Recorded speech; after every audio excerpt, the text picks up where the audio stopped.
여러분 오늘도 잘 견디고 계십니까? 뉴스파이터 김명준입니다. 대통령실에서 일하시는 분들은 손가락이 6개인가 봅니다. 잘 보세요. 엄지, 검지, 중지, 약지, 소지, 그리고 쪽지. 네, 국감에 진지하게 임하겠다는 증인서에서 이 5손가락으로만 했잖아요. 그러니까 나머지 손가락의 쪽지로는 아무렇게나 해도 된다고 생각하나 봅니다. 그렇지 않고서야 대통령실에 대한 국정감사에서 다른 질문도 아니고 이태원 참사 원인에 대한 질문을 야당 의원이 하고 있는데 한 수석 비서관이 쪽지에다가 웃기고 있네. 뭐가 그렇게 웃겼는지는 모르겠지만 지켜본 국민들은 웃음기가 싹 사라졌습니다. 11월 9일 수요일 뉴스파이터 잠시 뒤에 이 이야기 짚어보도록 하겠습니다.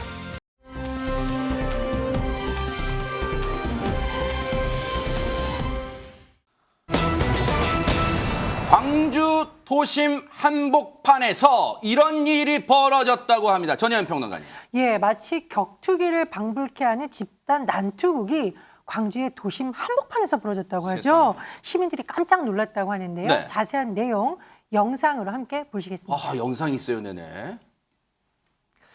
자, 사람들이 오가는 유흥가의 한 거리입니다. 네. 주점에서 사람들이 우르르 몰려나오는데 서로 주먹 날리면서 몸싸움을 시작합니다. 순식간에 뒤엉켰어요, 지금. 예, 쓰러졌던 사람이 다시 사람 위에 올라타서 주먹을 계속 휘두르기도 하는데요.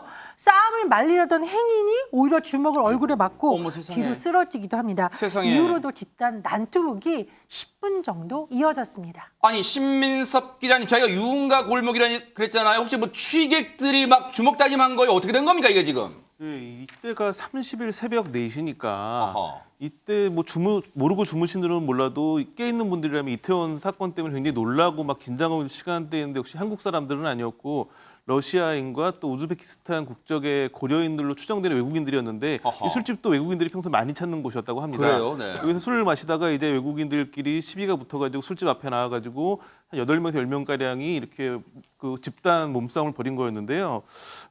아무래도 이런 상황이 굉장히 폭력이 컸고 게다가 또 이런 상황을 말리던 미국 국적의 외국인도 폭행을 당한 것으로 이렇게 알려져 있습니다. 세상에 지난달 30일에 술이 넘어가요? 대한민국이 당신들 놀이터야? 어디서 건방지게? 그런데 배종찬 소장님, 저 사건이 일어난 건 한참 됐잖아요. 뒤늦게 알려졌지만 그렇죠. 저 사람들 아까 외국인으로 추정된다는데 예.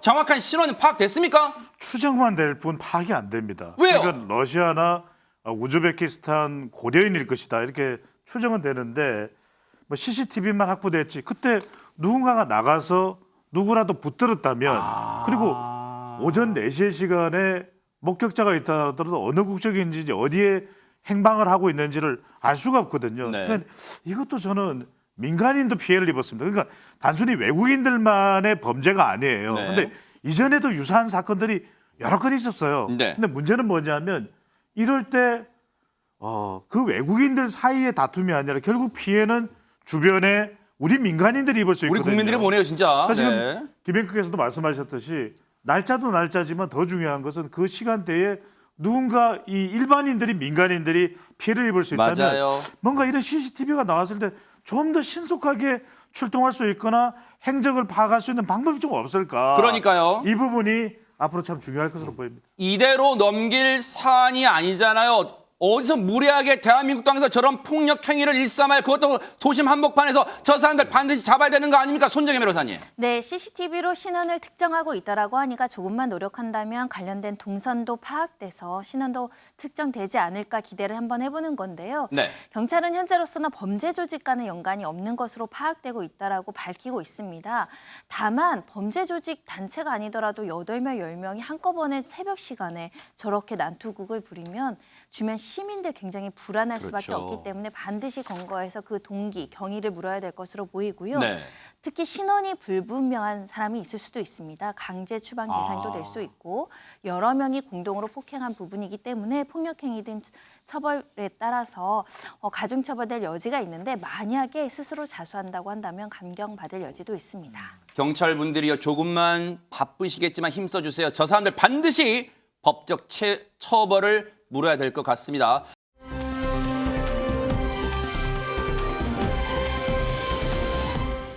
이번에 전해드릴 사건은 정말 황당하면서도 분노가 치미는 사건이라면서요, 백성원 변호사님. 네, 맞습니다. 아마 이 영상을 보시고 자초지종을 좀 들어보신다면 정말 기가 막히실 겁니다. 어허. 자, 우리 시청자 여러분들 위해서 영상 한번 아, 틀어주시죠. 영상이 있어요, 네. 자, 아파트 복도에 들어서자 한 남성이 다른 남성의 머리채를 어머머. 움켜쥐고 있는 상황이 펼쳐지고 있습니다. 네. 자, 머리카락을 잡힌 저 남성 저항도 제대로 하지 못하고 있죠. 어머, 또 자신을 촬영한 남성을 보자 이 남성이 위협적으로 쫓아오기도 합니다. 어머. 자, 결국 피해 남성들은 경찰이 도착할 때까지 이웃집으로 몸을 숨겨야만 했는데요. 세상에. 자, 과연 이들에겐 무슨 일이 있었던 걸까요? 지금 상당히 긴박하고 위급한 순간이라는 걸 직감할 수 있어요, 영상으로. 그런데 대체 자세하게 무슨 일이 벌어지고 있는 당시의 육성이 녹음된 영상으로 다시 들어보시고 이어가 보도록 하겠습니다. 하지 마세요. 하지 마세요. 네, 폭행하지 마세요. 네, 폭행하지 마세요. 뛰어. 저기요, 도와주세요. 마지막 얘기를 들어보니까 도와주세요, 119예요. 이게 무슨 말입니까, 전현 평론가님? 예, 너무 참 답답한 상황입니다. 지난 2일 저녁 7시 20분쯤 한 남성이 신고를 했습니다. 숨을 쉴 수 없어요. 그랬더니 119 구급대원 2명이 이 남성을 돕기 위해서 현장에 출동한 겁니다. 네. 아파트에 도착을 해서 현관 앞에 쓰러진 남성을 발견했고요. 네. 응급처치를 해준 다음에 이송을 하려고 했는데 이 쓰러져 있던 남성이 다짜고짜 구급대원들을 폭행을 한 겁니다. 기본이 없네네. 결국 구급대원들이 경찰에 신고를 했는데도 계속 폭행을 했으니 구급대원들이 어쩔 수 없이 이웃집에 몸을 숨겨야만 했는데 네. 남성이 결국 경찰관에 체포됐습니다. 그런데 더 안타까운 소식이 전해지고 있는데요. 이 구급대원들 병원에서 치료를 받고 있는데 한 대원의 경우에는 대피 과정에서 십자인대가 파열됐다라고 합니다. 세상에. 수술까지 받아야 되는 상황이라고 알려져 있는데요. 네. 우리 구급대원분들 정말 현장에서 너무 고생하시는데 이렇게 폭행까지 당하다니 이거 정말 제도적으로 정비도 필요할 것으로 보입니다. 아니 그런데 왜 M1 현장에 출동해서 자신을 도와줬던 왜 M1 소방관분들 폭행했던 거예요, 신민석 기자님? 알 수가 없습니다. 이게 피해자도 가해자도 알 수 없는 사건은 대부분 원인은 한 가지죠. 가해자가 만취 상태였던 상황이었는데 네. 상황을 보니까 이 이제 가해자 같은 경우에는 육군 모 부대 소속의 부사관인데 군인이라고요? 예, 뭔가 그날 신병에 안 좋은 일이 있어가지고 술을 먹다가 만취한 상황이었다고 합니다. 그래서 뭐 술이 취해가지고 벌어진 일이니까 본인도 왜 그랬는지 모르고 피해자들은 당연히 또 무슨 이유인지 알 수 없는 상황인 거죠. 아무리 지금 우리 군 기강이 해이졌다지만 이 정도입니까? 술 마시고 M1 자신의 목숨을 구해주러 출동한 소방관들의 폭행을 휘둘러요? 진짜 이따위가 됐습니까?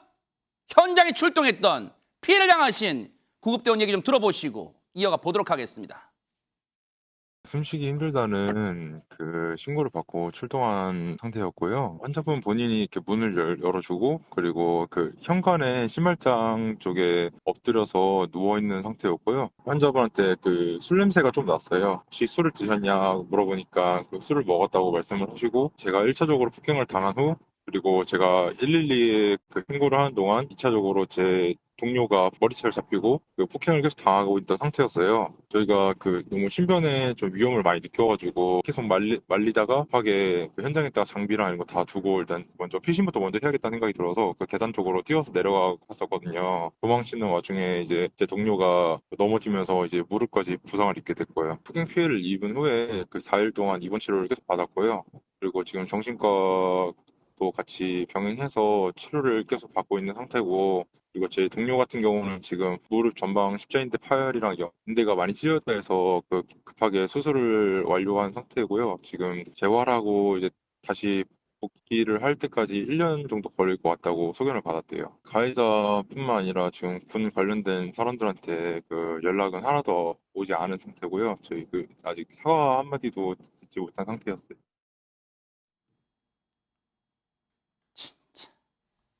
이 정도입니까? 이렇게 군이 완전히 기강이 해졌어요? 어떻게 그 해당 부대에서 소방대원 피해 당하신 소방대원한테 연락조차 없어요? 아주 모렴치합니까? 그런데 지금 이 상황에서요, 이 영상을 보신 저 피해를 당하신 소방대원도 대원이지만 이 영상 보신 소방대원분 가족분들, 누군가는 이 소방대원분들이 소중한 아들이고 가장이고 그럴 거 아니에요. 이분들 뭔가 현장에서 보호할 수 있는 장치는 없어요? 근데 사실 119 구급대원이 지금 신고한 사람으로부터 폭행을 당하거나 환자로부터 폭행당한 것 우리 굉장히 많이 경험했었죠. 그때마다 항상 이에 대해서는 엄단해야 된다. 이런 얘기도 항상 많이 나왔습니다. 네. 제가 알기로 과거보다는 조금 더 처벌을 강화하는 것 같긴 한데 실질적으로 제대로 된 처벌이 이루어지는지에 대해서는 많은 분들이 좀 회의적인 시각을 가지고 있고요. 어허. 사실 그거보다 더 중요한 거는 네. 저분들의 피해 회복 아니겠습니까? 그러니까요. 지금 폭행한 사람이 군인이잖아요. 이거는 그 군부대에서 나서야 되는 것이고, 그러네요. 이거는 더 크게 봐서는 국가에서까지 책임을 져야 될 문제라고 생각이 좀 개인적으로 듭니다. 그리고 지금 저렇게 폭행을 한 사람, 나 술에 취해서 기억이 안 나요 한다고 끝날 일이 아니고요. 그러니까요. 거기다가 지금 보니까 피해자분들에게 뭐 연락 한 통 없는 걸 보면 반성도 안 하고 있네요. 하하. 뭐 그에 걸맞는 정말 중한 처벌이 좀 내려지기를 좀 바랍니다. 정말 해당 부대 지금이라도 사과하세요. 그리고 문병 가세요. 찾아가세요. 그리고 그 부사관인지 뭔가 하는 사람도 정말 석고되지 않은 심정으로 사과하세요. 법적 처벌은 따로 받고, 그리고요, 너무 안타까운 게 이 피해를 당하신 두 구급대원분들요, 이번에 이태원 참사 때 현장에 급히 출동하셨던 분들이랍니다. 두 분들의 몸과 마음에 받은 상처 정말 하루빨리 낫기를 저희가 진심으로 기원해 보도록 하겠습니다.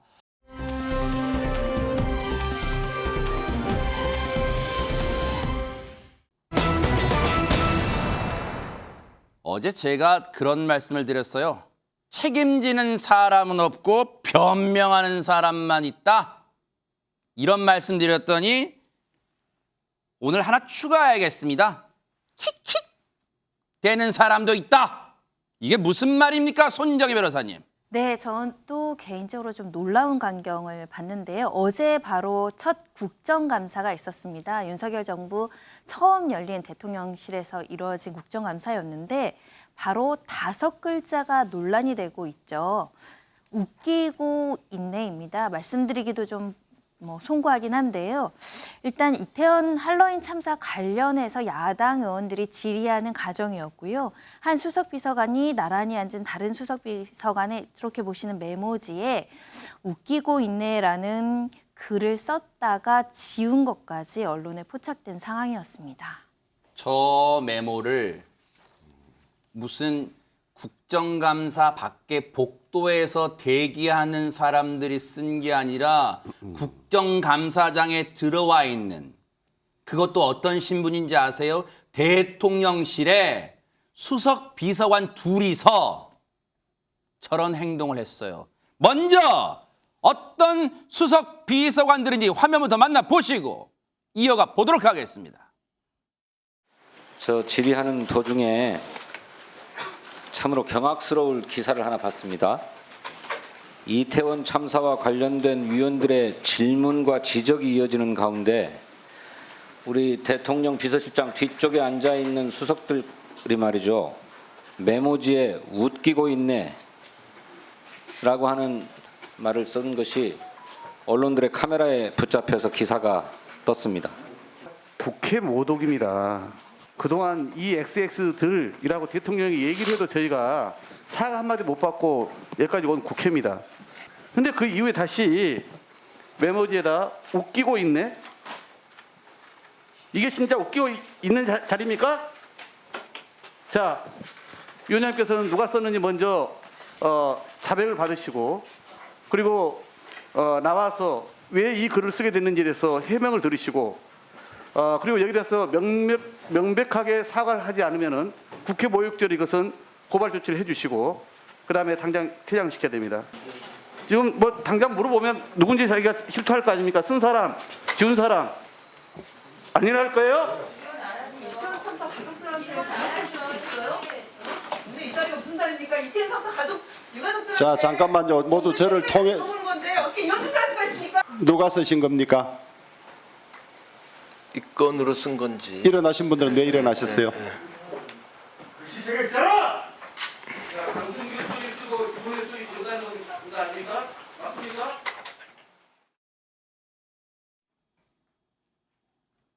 계속되는 추궁에 누가 일어난 겁니까? 전여현 평론가님. 예, 대통령실 김은혜 홍보수석 그리고 강승규 시민사회 수석이었습니다. 그런데 참 이런 부분을 보면서 국민들이 이태원 참사에서 느꼈던 충격과 슬픔이 분노로 터질 수도 있겠다라는 생각이 듭니다. 누구보다 이 사건에 대해서 엄중하게 인식을 하고 신중해야 될 대통령실의 수석들이 이런 모습을 보였기 때문에 더 큰 비난이 제기되는 것으로 보이고요. 두 사람이 이제 국무위원들이라든가 뭐 이제 국회의원들이라든가 이런 부분에 대한 것이 아니라 사담을 나누는 과정에서라고 해명을 했습니다만 이태원 참사 관련 국정감사 자리에서 사담을 왜 나누죠? 가장 엄중하고 무엇보다도 침착해야 될 대통령실의 태도가 오히려 윤석열 대통령에 대한 비난 여론을 키우는 것이 아닌가 이런 해석도 나오고 있습니다. 두 수석은 어떤 해명을 내놨을까요? 직접 들어보시고 이어가 보도록 하겠습니다. 충분히 의원님들께서 그렇게 생각하실 수 있는 부분에 대해서 오해를 빚어지게 하는 점 진심으로 죄송하게 생각을 합니다. 그러나 단연코 이 부분이 의원님들의 발언이나 국감 진행 사항과 관련해서 진행된 것이 아님을 말씀드리고 정말 죄송하게 생각합니다. 그 지금 해명의 요지는 의원들의 질의에 대해서 그런 표현을 쓴 것이 아니라 두 사람이 나누는 이야기 중에 그걸 썼던 것이고 혹시나 오해가 있을까 봐 지우려겠다 그런 해명입니까? 네, 그렇습니다. 그걸 잘 납득을 하겠습니까? 그렇습니다. 사적으로 둘이 나눈 대화에 제 메모지를 김은혜 수석과 나누고 그냥 지워버린 겁니다. 그러니까 이거는 무슨 다른 공적이고 제 메모지가 옆에 있었기 때문에 사적으로 어제 일 가지고 얘기를 하다가 그렇게 한 것입니다. 혹시 사적 대화 내용을 말씀하실 수 있습니까? 그건 얘기 드릴 수가 없습니다. 사적 대화가 대충 어떤 것입니까? 어제 나는 두 사람 간의 해프닝이었습니다.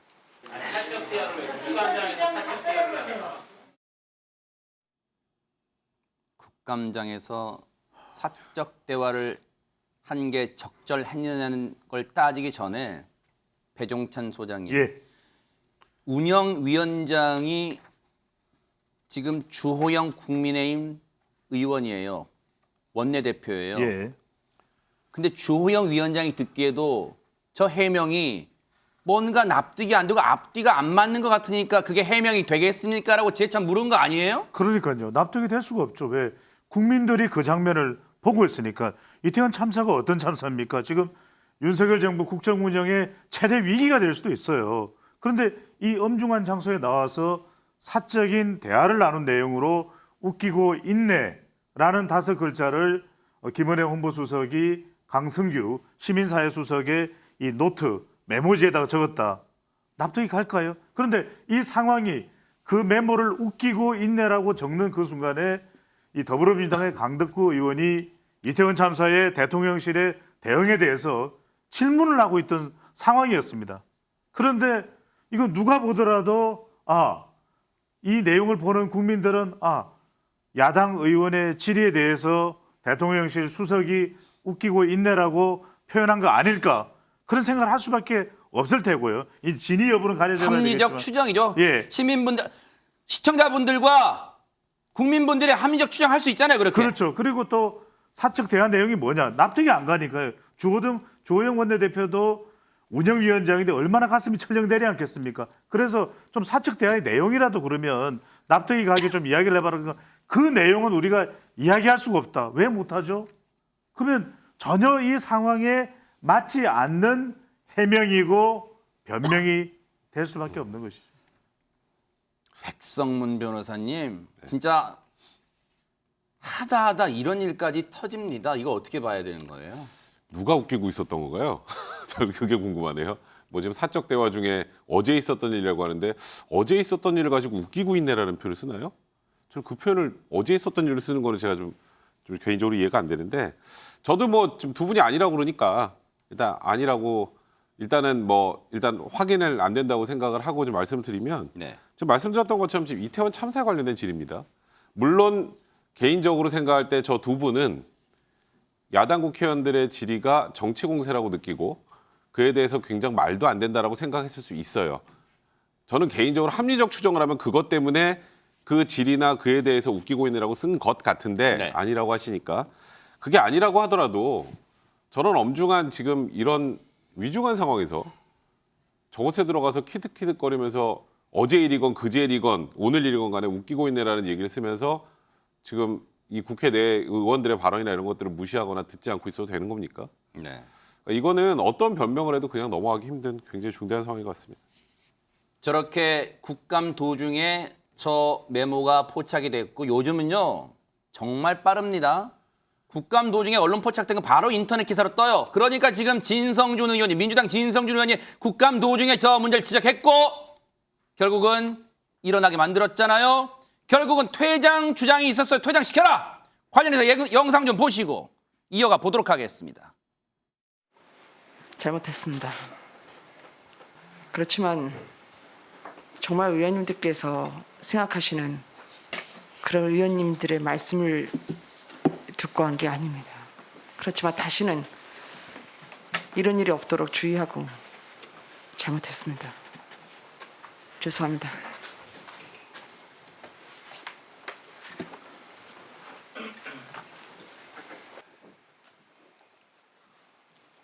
잠시 사적 대화를 나눠서 그 의원 여러분께 여러 가지 오해를 불러일으킨 점 죄송하게 생각합니다.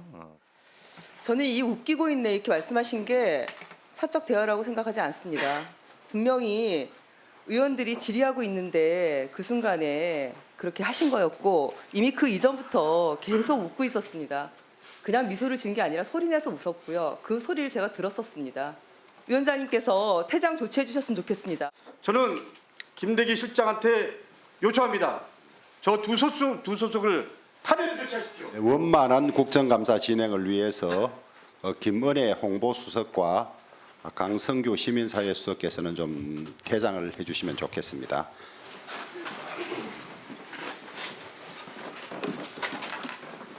그러면 이어서 질의를 계속하도록 하겠습니다. 결국 저렇게 퇴장하고 그리고 비서실장이 김대기 비서실장이 어제 공식 사과했어요. 국감장에서. 하지만 민주당 야당의 분노는 오늘도 사그라들지 않고 있습니다. 얘기 들어보시고 이어가 보도록 하겠습니다. 우리 두 수석이 아주 부적절한 행동을 했다고 봅니다. 웃기고 있네 그럴 상황은 아니었던 거로 생각을 하는데 참 저도 난감하네요. 어제 정부의 김은혜 수석 등 이 관계자들이 참사 원인 규명을 위한 국회의원들의 질문 과정에서 웃기고 있네 이런 멘보를 하다가 문제가 됐습니다. 이게 웃깁니까? 곧다운 생명들이 정부의 잘못으로 명백한 정부의 과오로 생명을 잃었는데 그 원인을 규명하는 이 장이 웃겨 보입니까? 이게 사과로 끝날 일입니까? 대통령의 진지한 성찰과 사과가 반드시 필요합니다.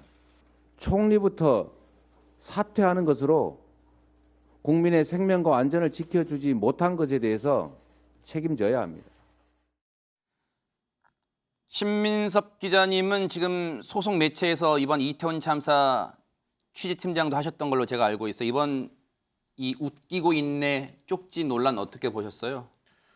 이 애도 기간 동안에 그러니까 원래 웃겨야 되는 게 직업인 사람들이 있거든요. 연예인들 같은 경우 예능 프로그램이 다 방송이 안 되고 공연도 다 취소가 되고 그러니까 웃겨야 될 사람들은 웃기지 못하는 상황이 지났고 애도 기간은 끝났지만 지금도 여전히 다시 방송도 재개되고 공연도 재개됐지만 예전 같은 분위기는 아니거든요. 그렇죠. 그런 상황에서 이거를 그러니까 일반 시민들은 연예인도 그런 걸 지키고 있는데 가장 중요한 자리에 있는 사람들이 저 상황에서 킥대고 웃기고 있는 얘기한다는 게 너무나 슬픈 상황이라고 볼 수밖에 없죠. 그러니까요. 간단한 예를 들어볼까요? 학생들도 수업 시간에 자기들끼리 키득키득대면 선생님한테 혼나요. 국민들한테 지금 혼나야 되는 겁니다. 야당 의원들한테 혼나는 정도가 아니라 국민들한테 혼나야 되는 거예요. 국감에 집중 안 하는 거잖아요.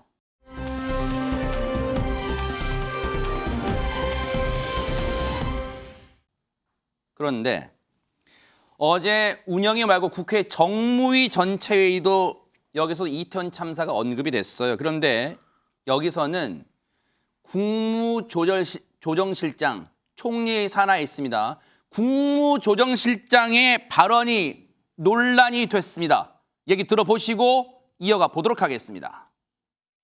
경찰 배치를 왜 생각을 못했냐. 경찰청장이 답변하기를 경찰력은 충분했다라고 얘기해요. 저기 일상에서 저희 생각해 보십시오. 일상에서 저희 강남역에 하루에 거기 통행하는 강남역을 이용하는 인원이 13만이 넘습니다. 매일입니다. 그거는 이태원 아니고 강남역 매일의 우리 일상이 강남역에 하루 그 다니는 인파가 13만 명이 넘습니다. 13만 8천 명입니다. 우리 일상생활에 그렇게 많은 인파가 있고 아침마다 출퇴근하시는 분들은 제 딸도 강남역을 이용을 하다가 도저히 이걸 이용을 할 수가 없다. 그래서 버스를 타고 다닙니다. 근데 어쨌든 매일 거기에 다 밀려서 이렇게 우리가 그만큼 그런 거에 둔감한 거죠. 아니 그래서 우리 일상에 그런 것도 우리가 앞으로 다 관리를 해 나가야 된다. 그런 말씀을 드립니다. 실장님, 그거는 제가 봐도 적절한 비유가 전혀 아닙니다. 이태원 같은 경우는 할로윈이란 특정한 날에 더욱 많은 사람이 몰리는 특수성이 있는 거 아닙니까? 그러니까 그거에 대해서 국가와 경찰이 대비하고 안전 조치를 취했어야 하는데 하지 않았다는 것에 문제가 있는 거죠. 제가 말씀드리고자 싶은 거는 저희가 그런데 우리 일상의 위험이 너무 많이 있는데 그거에 너무 무감각해 왔다는 점을 지적하고 싶습니다. 대박입니다. 대박이에요. 하루에도 강남역에 13만 명이 유동인구가 있는데도 큰 사고 안 나는데 그래서 어쨌다고 이번 헬로윈 이태원 참사는 그래서 누구한테 책임이 있다는 거예요. 지금 이 얘기 어떻게 해석해야 됩니까? 전희연 평론가님. 전 이 국무조정실장이 과연 국무조정실장으로서의 역량이 있는지가 의심스럽습니다. 분명히 질문은 당시의 상황이 이러했는데 경찰 배치를 왜 생각을 못했느냐라고 하는데 계속 엉뚱한 얘기를 하면서 강남역도 평소에 붐비잖아요 라고 하면서 마치 국민들이 그럼 붐볐는데 그 장소에 왜 갔어요? 라고처럼 국민들 탓을 하는 것으로 들리고요. 더 문제는 뭐냐면 이 방승규 국무조정실장뿐만 아니라 최근에 정부 고위 관계자들이 이번 참사에 한 발언들이 거의 망언 수준으로 계속 나오고 있다는 겁니다.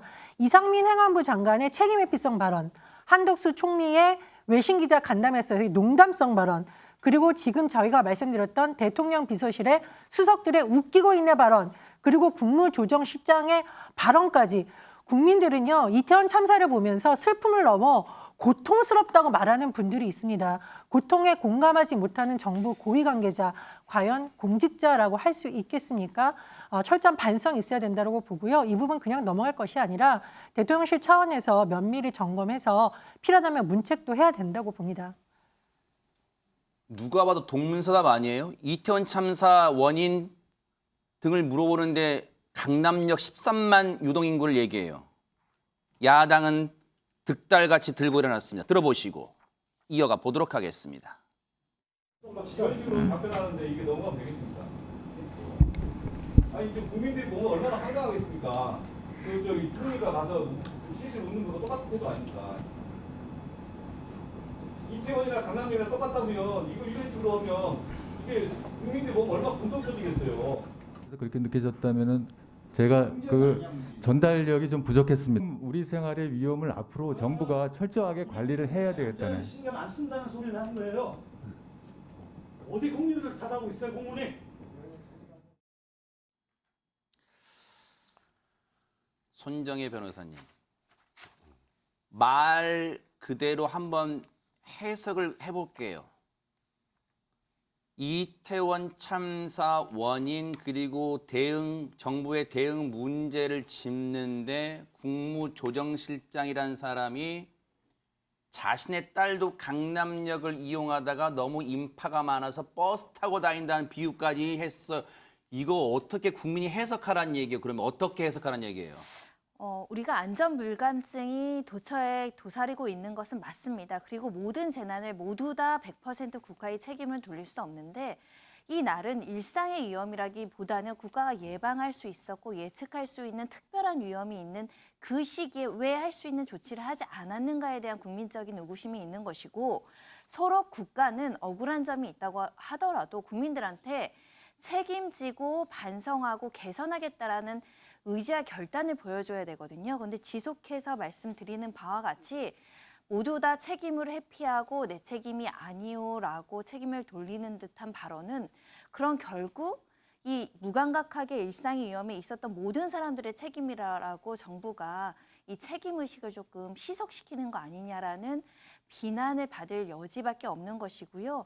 이런 이야기를 들으면 강남역에서 사고가 나면 이렇게 강남역에서 매 13만이 왔다 갔다 하니까 사고 나도 너무나 당연스럽게 받아들여야 된다는 것인지 우리가 국가한테 요구하는 것은 그래서 앞으로 어떻게 시스템을 개선하고 노력하겠다라는 이 반성과 재발 방지에 대한 다짐인데 너무나 책임회피성 발언들이 이어지는 것 같습니다. 그럼 야당은 잘했냐? 야당에서도요. 도를 넘은 발언이 나왔습니다. 어떤 발언인지 내용 들어보시고 이어가 보도록 하겠습니다. 공포탄이라도 쏴서 길을 내던지 비상 사이렌을 울리던지 156명의 청년들을 살렸어야지 왜 못 살렸습니까? 80년 신군부가 군대를 동원해서 광주에서 양민을 학살한 것처럼 박근혜 정부는 수학여행 가던 수백 명의 학생들을 세월호에서 수장시키더니 윤석열 정부는 이태원에서 젊은이들을 사지에 좁은 골목에 몰아넣고 떼죽음을 당하게 만들었습니다. 근데 그것까지 연결시키시는 거는 좀 그렇죠. 네. 떼죽음, 신군부, 학살 이런 얘기가 지금 나오는데 대체 어떤 상황입니까? 손정혜 변호사님. 네, 어제 운영이 대통령실 국감에서 야당 의원이죠. 양경숙 의원이 이제 아마도 제 개인적인 생각에는 국가의 책임이다라는 점을 강조하기 위해서 신군부, 광주, 양민 학살 그리고 세월호 사건을 거론한 것으로 보입니다. 그러면서 이제 이태원에서 젊은이들을 이제 죽음에 이르게 만들었다 이렇게 조금 흥분조로 이야기를 했는데 물론 국가의 책임이 일부 있을 수 있고 경찰이나 여러 가지 정부 대처에 부족한 면이 지금 조사가 이루어져야 되고 또 수사가 이루어져야 되는 상황이긴 하지만 우리 국민들에게 이 광주에서의 5.18 문제는 굉장히 뼈아픈 이야기고 또 국가의 조직적인 어떤 집단 불법 행위이기 때문에 또 이 문제를 등가적으로 볼 수 있는가에 대해서는 많은 분들이 조금 의구심을 가질 여지가 있어서 좀 감정적으로 질의하신 건 아닌가라는 생각을 하고 있고요. 네. 다만 이 질의가 부적절하고 조금 감정적이었다는 것과 별개로 국가의 책임이 일부 있다고 한다면 그 부분은 야당 의원으로서 지적할 수 있어 보입니다. 의도가 있다. 의도. 질문의 의도. 진의가 있다고 이해하더라도 앞서 국무조정실장도 그렇고 이번 민주당 의원도 그렇고 백성문 변호사님이 입에서 나오면 다 말입니까? 이게 국가의 책임을 묻는 거라고요? 이건 그냥 지금 그냥 보수 세력이 다 잘못했다 무조건. 그 이상 그 이하도 아니에요. 지금 이런 참사를 어떻게든 정치에 이용해서 예정부터 지금까지 다 끌어들이는 것 그 이상 그 이하도 아닙니다. 사실 이번 참사의 원인과 관련해서 조금 전에 손 변호사님 말씀하셨던 것처럼 국가는 국민의 안전을 책임져야 되기 때문에 전부 책임을 져야죠. 하지만 그렇다고 하더라도 지금 과거부터 지금까지 다 예를 들어서 아까 시작할 때 뭐라고요? 좁은 골목으로 몰아놓고 떼죽음을 당하겠다 이런 표현을 어떻게 씁니까? 그리고 저는 더 이해 안 가는 건 사실 그 앞부분이에요. 공포탄이라도 쏴서 길을 열지 공포탄을 거기서 쐈으면 어떻게 됐을까요? 아마 더 큰 혼란과 더 큰 피해가 났을 겁니다. 그러니까 그냥 무조건 이 지금 현재 상황에 대해서 정부에게 화를 내고 이건 무조건 정부 책임이야. 그러니까 보수 세력이 무조건 잘못한 거야. 이 얘기를 계속 하고 싶으신 것 같은데 최소한의 질의할 때 최소한의 품격은 좀 지키셔야 될 것 같습니다. 어처구니가 없습니다. 그냥 자기 주장 펴려고 입에서 나오면 다 말이에요? 국회가 언제부터 이렇게 아무 말이나 막 내뱉습니까? 여야 의원 할 거 없이. 신민석 기자님, 국민의힘 내부에서는 지금 비난이 쏟아지고 있다면서요. 네, 방금 백성훈 변호사님께서 그 공포탄 얘기를 하셨는데 그 김종혁 국민의힘 비대위원 같은 경우에도 그 인파가 밀집된 곳에서 공포탄을 쐈다면 아마 사람들이 놀라고 막 겁이 질러 도망치면서 더 대참사가 일어날 것이다 이렇게 지적을 했고요. 양금희 국민의힘 수석 대변인 같은 경우에는 입에 담기도 끔찍한 망언이다 이런 얘기를 하면서 대통령과 정부를 모욕하고 또 가짜뉴스로 갈등을 조장하는 그런 발언이라고 지적을 했습니다. 그리고 김미애 그 원내 대변인 같은 경우에는 면책특권 뒤에 숨어가지고 악의적으로 계산된 발언이다 이렇게 지적을 하면서 공개 사과를 요구했습니다. 안타깝습니다. 지금 여야 모두 뭘 하고 있냐? 이태원 참사 애도를 빌미로 정쟁을 하고 있어요. 자기 하고 싶은 말만 다 내뱉고 있어요. 상처받는 건 국민이 오롯이 희생자 유가족들하고.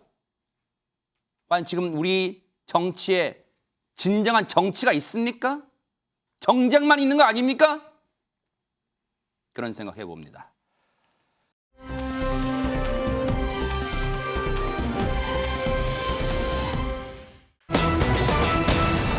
자, 기분 좀 바꿔볼게요. 분위기 바꿔봅니다. 보여줄 게 완전히 달라진, 이거 노래 가사 같은데요, 전현 평론가님.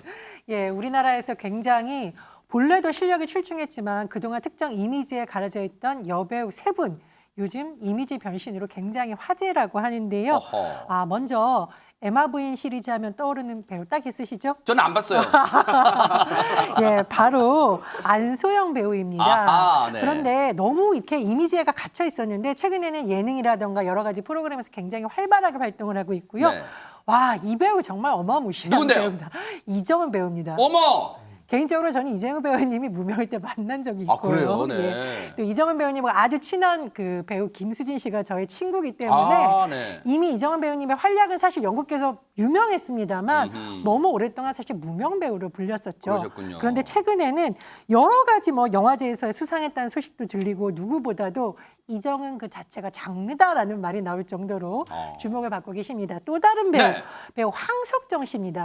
근데 황석정 배우가 굉장히 사실은 국악에도 조예가 깊고 한데 얼굴 보니까 알 것 같아요. 예, 한때는 약간 코믹한 이미지로만 특정 배역에만 또 출연한 적이 있는데 요즘 들어서는 운동이면 운동, 공부면 공부 이런 여러 가지 분야에서 굉장히 매력을 선보였다라고 하네요.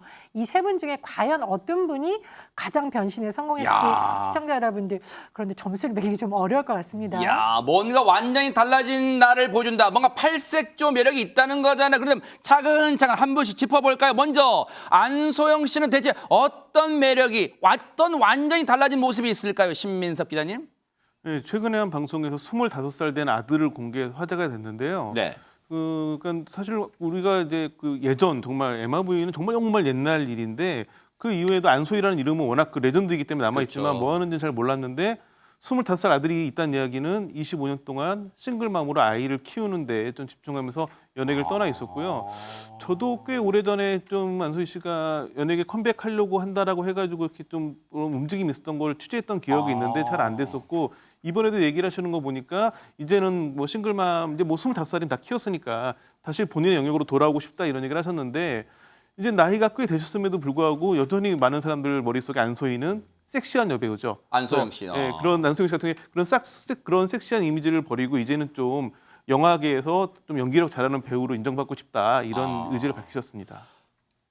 야, 이게 이번에 처음 아신 분도 많으실 거예요. 싱글맘으로 25년 동안 아들을 키웠다.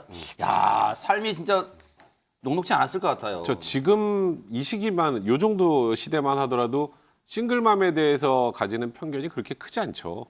근데 예전으로 돌아가 생각을 해보면 사회적으로 저 누구야? 저 누구애야? 뭐 이러면서 굉장히 싱글맘에 대해서 안 좋은 시각을 가지고 있을 때 그 시각이 이제 견디기 어려우셨던 것 같아요. 네. 그래서 이제 미국을 가게 됐는데 이제 미국의 삶이 굉장히 쉽지 않았던 것 같습니다. 뭐 식당 일도 하고 네. 단란주점에 뭐 김치 장사 이런 걸 안 해본 것 없을 정도로 다 하면서 7년간의 세월을 보내고 이제 다시 뭐 또 한국 와서도 이제 여러 가지 저렇게 그러니까 삶을 위해서 생계를 위해서 노력을 하셨던 건데 근데 이제 그러면 도대체 저 아이를 그 당시에 네. 어떻게 해서 낳게 되고 싱글맘이 됐을까? 네. 그 사연을 방송에서 한번 털어놨는데요. 그래요?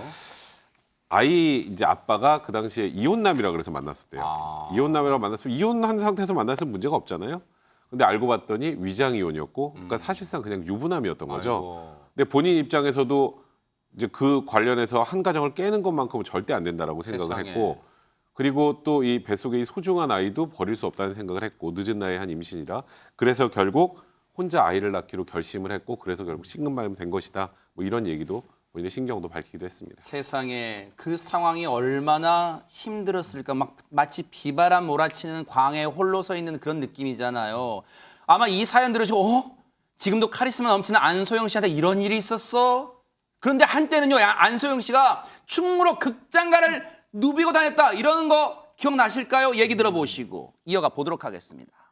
안젤리나 졸리 아닙니까? 아이, 더 멋이 있으시죠. 그 당시에는 이제 우리나라에 뭐 통행 금지 막 이런 게 있었죠. 그렇죠. 그러다 보니까 에마 부인 저게 아마 통행 금지 해제 영화기도 하고 예. 또 저게 심야 영화 처음이기도 하고 에마 부인이 좀 많은 역할을 한 것 같아요. 뭐 극장에 뭐 사람들이 너무 많아가지고 네. 막 유리창이 깨지기도 하고 막 그래서 아마 이제 사람들이 너무 많이 몰려들다 보니까 경찰까지 이렇게 이제 아마 동원되게 된 것 같고요. 제가 너무나 이제 만나보고 싶었던 배우분이 이제 몇 분 계시는데 그 중에 한 분이 있고 안소영. 근데 보통 안소영 하면 섹시한 정도로만 알고 있잖아요. 예, 저도 그 정도만 알고 있어요.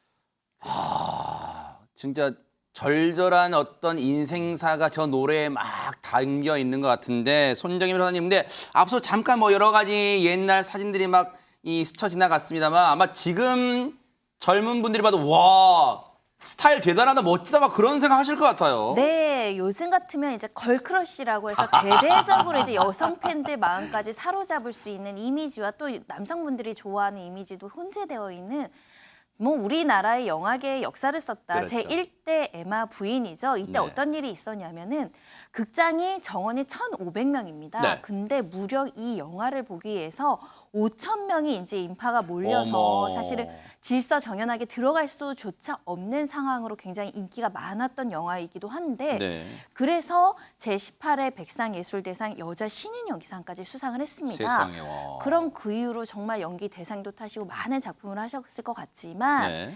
돌연 연예계를 떠나다 보니까 갖가지 아니 왜 안 나타나시냐 설이 돌면서 뭐 사우디아라비아 왕자의 후처로 갔다, 뭐 사업이 실패됐다, 연예계 환멸설이다, 뭐 이런 의혹에 시달렸었는데요.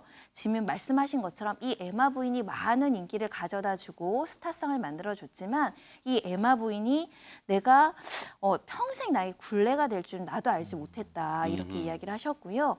제대로 된 연기를 해보지 않아서 이미지가 그렇게만 구축되는 게 좀 안타까워서 이제는 섹시 이미지를 벗고 본업 연기에 이제 충실하고 싶다라는 의지를 밝히고 있습니다. 참 인생의 뭐랄까요? 아이러니랄까요? 자신을 전성기로 이끌어줬지만 이제는 꼬리표를 떼어놓고 싶은 이 꼬리표를 떼어놓고 싶은 안소영 씨예요. 그래서 이런 도전에 나섰다고 합니다. 영상 만나보시고 이어가 보도록 하겠습니다. 사람들이 저에 대한 인식이 이제 배우라는 인식보다는 뭐 옷을 잘 벗는 뭐 포르노 배우 같은 인식으로 너무 치우치다 보니까 그거에서 오는 제 고통이 좀 많이 컸었죠. 길거리 이렇게 지나다니면 보통 남자들이 야 가슴 좀 한번 내놔봐 뭐 이런 식의 말을 서슴지 않게 했었으니까. 그러니까 그 생각을 하면 사실 제일 마음 아파요. 말타는 섹시 배우 에마 부인에서 이제는 박자 타는 트로트 가수가 되고 싶어서 이 자리에 서게 됐습니다.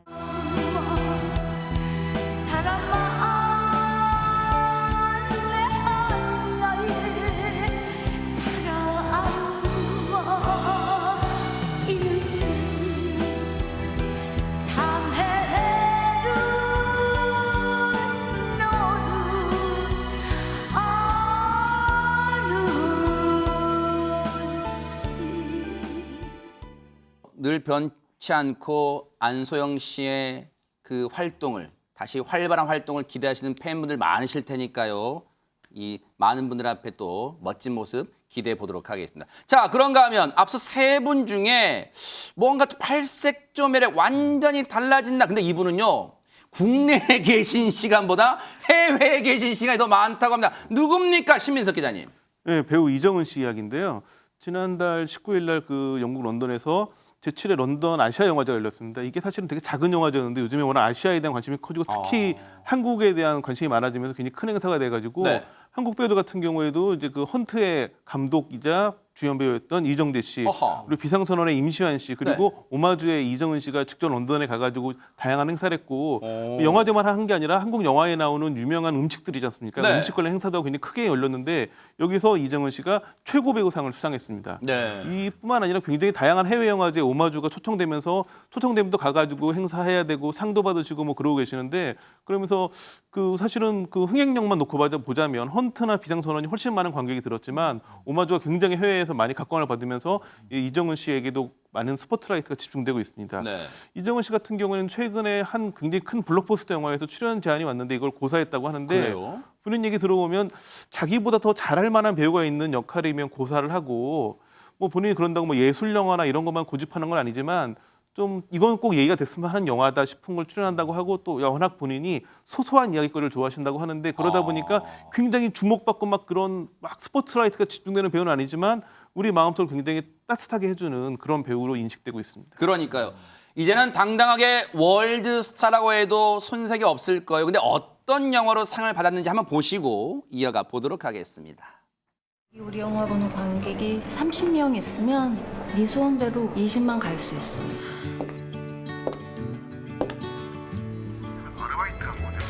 아르바이트? 약판사라고. 감독님께서 더빙을 좀 맡아주시면 어떨지. 대본 좀 이상하지 않아요? 필름이 좀 없는 부분이 있어서요.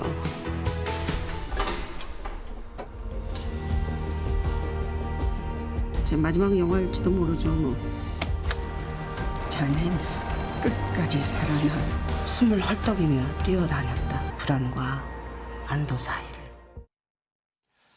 약간의 허스키한 듯한 목소리도 참 매력이 있잖아요. 근데 이정은 씨 하면 아마 여러분 기억에 이 영화를 빼놓으실 수 없을 거예요. 마저 보시고 이어가 보도록 하겠습니다.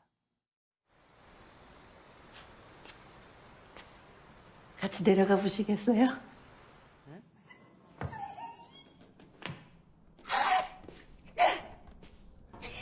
저기 저라도 황당할 것 같아요. 저기 같은 일 하는 사람끼리 불우이웃끼리 이러지 말자 언니야. 난 불이웃 아니야. 어우, 저희는 불우해요. 기생충에 같이 공생할 수 있었던 영광 정말 감사드리고요. 이 상은 아무래도 저희가 앙상블이 제일 좋았었기 때문에 주신 상이라고 여기고 팀들과 함께 같이 나누겠습니다. 감사합니다. 이정은 씨 연기를 보고 있으면 아마 많은 분들이 그런 생각하실 거예요. 전현 평론가님, 주연을 맡는 이 비중은 적지만 씬스틸러 늘 인상에 남다. 영화 보고 나면 그런 생각이에요. 우리가 배우에게 진정성이란 말을 쓸 수 있는 순간이 얼마나 될까라는데 이정은 배우님을 보면 배우가 아니라 그 역할 그 자체라는 느낌이 들죠. 네. 1991년 연극으로 데뷔를 했습니다. 한여름밤의 꿈이라는 작품이었는데 사실 이 방송계나 영화계에서 유명하기 전에 이미 연극계에서는 대단한 배우로 소문이 나 있었고요. 제가 이름을 말씀드릴 수는 없지만 굉장히 유명한 남자 배우들의 연기 선생님을 하신 적도 그래요? 많은 배우입니다. 그리고 유명한 드라마 동백꽃 필 무렵에서는 동백이 엄마 역할로 나오는데 치매가 걸리지 않았지만 치매에 걸린 척하는 사연 있는 엄마 역할을 썼고요. 미스터 선샤인에서는 애기씨로 불리는 김태리 씨의 유머 역할, 무슨 댁 이런 걸로 많이 나오셨거든요. 네. 하만댁 역할, 또 화제의 드라마 눈이 부시게에서는 극중 김혜자 씨의 며느리 역할로 나왔는데 저는 개인적으로 내가 죽던 날이라는 영화가 있습니다. 주인공이 김혜수 씨인데 사실 김혜수 씨 연기도 훌륭하지만요. 거기서 목소리가 없는 인물로 거의 행동으로만 하는 연기를 하는 순천댁으로 나왔던 이정은 배우님의 모습이 저는 개인적으로 가장 인상 깊었고요. 영화 마더에서 딱 한 장면 나오거든요. 그래요? 김혜자 씨의 이 대배우 김혜자 씨의 뺨을 때리는 역할 한 명 나오는데 그런 일화가 있습니다. 감히 김혜자 배우의 뺨을 때릴 정도면 얼마나 기가 센 배우냐. 그래서 캐스팅됐다라는 일화도 전해지고 있습니다. 네. 그런데 얘기 들어보니까 배종찬 소장님, 이정은 씨가 참 무명 생활이 길었다. 심지어 40살까지도 아르바이트 생활을 했다 뭐 이런 얘기가 있어요. 그러니까요. 정말 어려움이 많았던 거죠. 2000년 이후에 8년간이나 영화 출연도 없었대요. 어머. 얼마나 어렵겠어요. 그리고 드라마에도 2013년에야 데뷔를 했다. 보통 이제 연극 배우들은 상당히 힘들거든요. 네. 대학로에서 연극 무대에서 그러다가 이제 드라마나 영화에 데뷔되면 그때가 이제 기회가 되는데 네. 이정은 배우는 그 시간에 한참 걸렸다. 이른바 고진감 됩니다. 아하. 근데 이런 본인의 어려움이 있었기 때문에 그만큼 우리에게는 더 감동적인 거죠. 네. 그러니까 2000년에는 심지어는 어떤 일이 있었냐면 이 연출가가 달아나 버렸어요. 그러다 보니까 이 연극은 해야 되죠. 그래서 신하균, 우연 또 지진이에게 5천만 원을 빌립니다. 어머. 그래서 본인 돈을 써가면서 이 작품을 만들었고 갚는데 13년이나 걸렸다고 세상에. 해요. 그래서 저는 이정은 배우가 더 빛나는 이유가 제 거의 비슷한 또래거든요. 저보다 이제 한 살 더 많은 분인데 그만큼 얼마나 어려웠어요. 그걸 다 이겨내고 지금 이제 위대한 배우가 된 거죠. 그 큰 돈을 선뜻 빌려준 그 연예인분들도 대단하지만 그 약속을 13년 걸쳐 다 갚았잖아요. 그 신뢰가 정말 끈끈하다. 우정보다 그 어떤 우정보다 끈끈하다 이런 생각해 봐요. 그런데 이정은 씨의 20년 지기 친구가 있대요. 누군지 한번 만나보시고 이어가 보도록 하겠습니다. 여러분들이 잘 아시는 이정은 배우님. 오, 네네. 제가 극단 생활할 때 작품에서 만나서 한 6개월을 대학로에서 같이 조그마한 자취방에서 같이 살았거든요. 밥통에다가 이 밥이 이만큼 있으면 마가린에 간장을 막 먹고 있으면 넌 사람도 아니다. 어떻게 그렇게 먹냐. 한 며칠은 막 이렇게 쳐다도 안 보더니 제가 어느 날 그 밥통을 먹다가 나 화장실 좀 갔다 올게 하고 갔다 온 사이에 그걸 자기가 먹고 있더라고요. 맛있거든요. 맛있죠. 그래서 지금도 저 만나면 이제 원망할 때가 있어요. 와, 이런 대박 사건이 아니 저희가 일부러 인연을 이어서 황석정 씨 얘기를 하려고 한 게 아니라 진짜 두 분이 친구인가요, 최민석 기자님? 예, 뭐 두 분 다 연극계에서 오랫동안 활동을 했던 분들이기 때문에 연극계 친구신데 황석정 씨도 굉장히 특이한 분이십니다.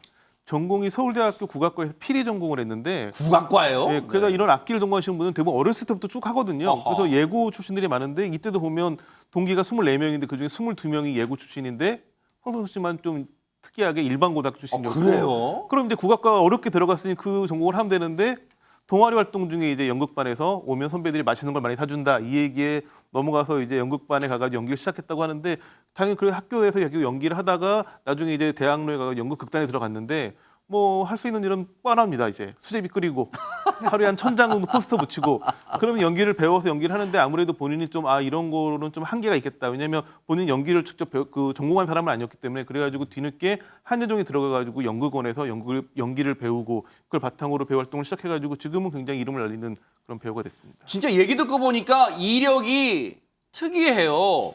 서울대 국악과인데 지금 배우를 하고 있어요. 전희연 평론가님. 대단합니다. 사실은 서울대 졸업 후에 다시 한국예술종합학부 연구원에 들어간 것도 대단한 거죠. 그러네요. 기초부터 다시 배우겠다 이런 의지로 한 거고요.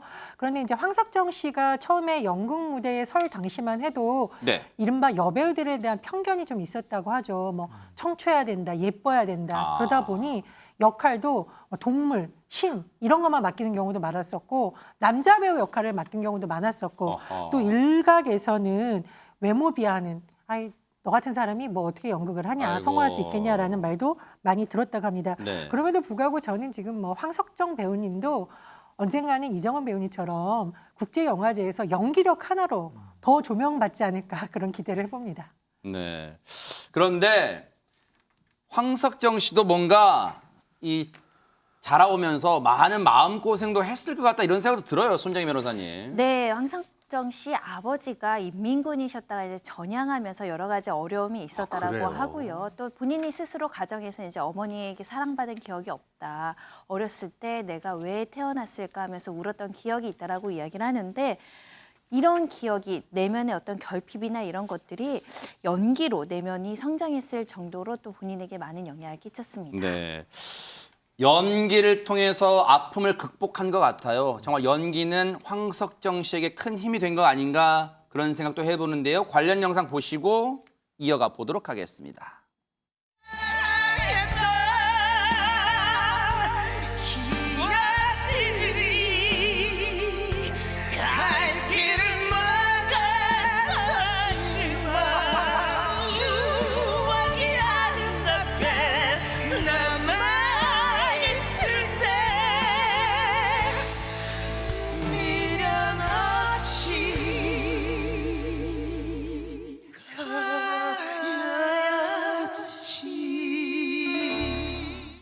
뚜렷이 남은 이 글씨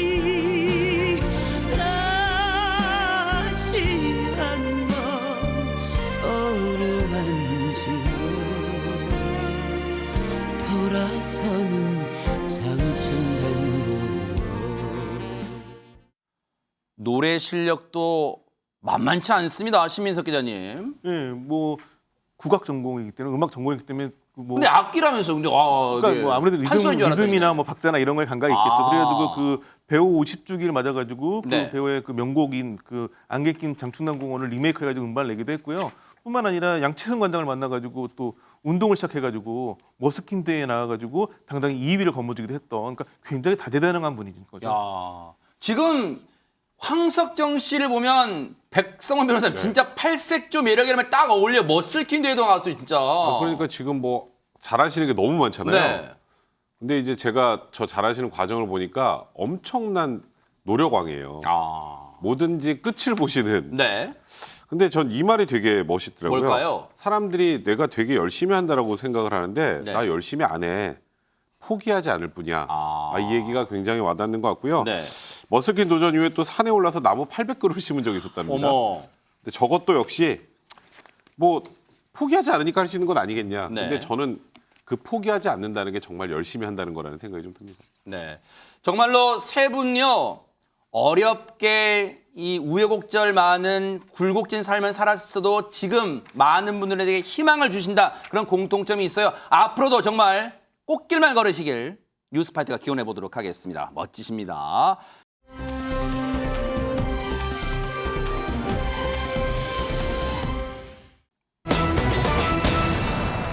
봉화 광산에 매몰됐던 광부분들 잘 희망의 소식 저희한테 전해드려 주셨잖아요. 그런데 그때 인스턴트 커피 믹스가 참 큰 역할을 했다. 언론 보도 통해 들으셨을 거예요. 그러면 배종찬 소장님, 이제 그 광부분들은 커피 믹스 보기도 싫어 막 그러실 거 아니에요? 아닙니다. 여전히 커피 믹스 사랑입니다. 어머. 우리는 뭐 이 매몰된 광부가 생존해 오는데 가장 중요한 것이 자신들의 그 정신적인 의지 중요했겠지만 바로 이 커피 믹스였습니다. 뭔가를 먹어야 살을 거 아닙니까? 네. 그런데 그때 그 매몰된 공간 속에서 커피 믹스를 계속해서 한 30봉지를 가지고 들어갔다가 네. 거려 먹었다. 아하. 그래서 이제 구조됐으니까 이제는 실을 법도 하잖아요. 그런데 병원에서도 아들한테 커피 믹스 타줘 먹고 싶어. 어머. 진짜.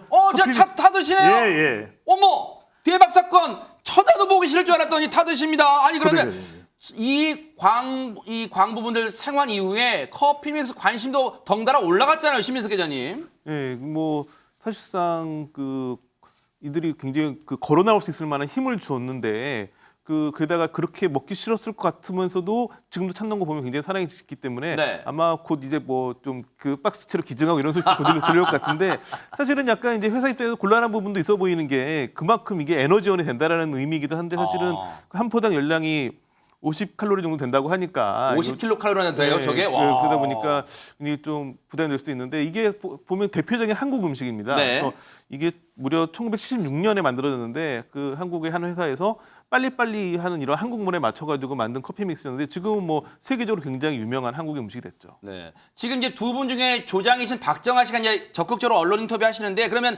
다시 이분은 기력 타주시고 광산으로 돌아가시겠죠? 그럴 가능성이 적어 보입니다. 왜요? 이 박정아 씨 언론 인터뷰 중에 강 큰 남자 이제 되고 싶지 않다라는 발언이 있는데 치료를 받으면서 육체는 많이 회복이 됐는데 아마 고립됐던 당시의 상황이 자꾸 떠오르기 때문에 어떡해요. 앞으로는 광산에 돌아가진 않고 네. 하지만 좀 쉬었다가 광산 근로자들을 위한 활동을 하고 싶다 이렇게 뜻을 밝히기도 했습니다. 그러다 보니까 박정아 씨가 언론 인터뷰 통해서 이 바람을 얘기했어. 정부 부처에게, 정부한테 이런 거 좀 해주세요라고 바람을 얘기한 게 있어. 그 얘기 좀 들어보시고 이어가 보도록 하겠습니다.